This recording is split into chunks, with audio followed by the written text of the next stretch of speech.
Hi guys! For today's video, pupunta tayo dito sa nagte-trending nga na bulalo. Located pala to sa tapat ng BDO Quinta Market. Thursday nga yan pero ang pila mahaba din. Panay din ang dagsa ng mga tao. Saka mabilis lang din kami nakapasok. Alam niyo na ang mga antay nyo basta may trending, gustong tikman.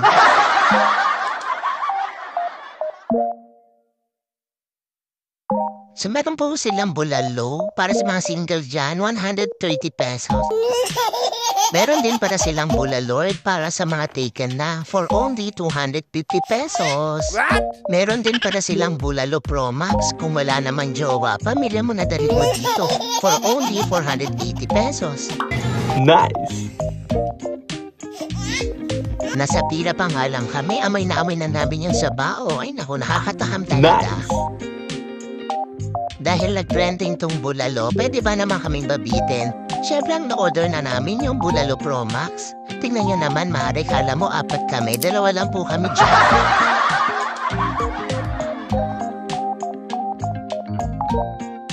Tapos na nga kami kumain, pero dagsa pa rin ang tao, mga mare. Sulit naman ang pera mo dito. Saka malambot yung laman. Ay nako, hindi ka magsisisi kahit pumila ka na mahaba.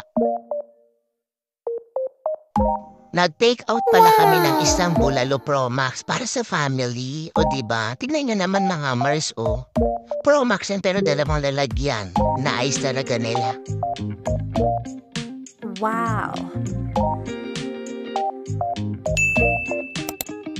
Kasama pala sa take out namin yung 4 na rice tsaka yung 4 na soft drinks.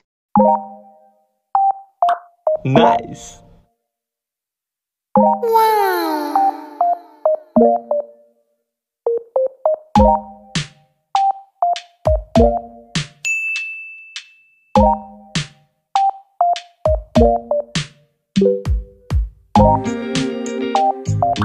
Nice!